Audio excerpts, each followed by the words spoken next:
Tired of manually wrangling data from different platforms into Looker Studio? Then, prepare to unlock the power of automation by connecting Make, formerly Integromat, to Looker Studio and say goodbye to data silos. First, you need a Make account and a Looker Studio account. Ensure you're logged into both. In Make, create a new scenario. Is where you'll define your data flow. Click the plus button in the middle of the screen to add your first module. Choose the app where your data currently resides.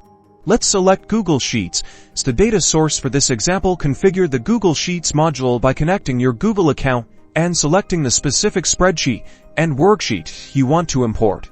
Now, add another module. After the Google Sheets module, search for the HTTP module within Make. The HTTP module allows Make to communicate with Looker Studio's data connector. In the HTTP module, you'll need to find the correct URL to send your data to Looker Studio. To do this, head over to the Looker Studio interface, create a new data source.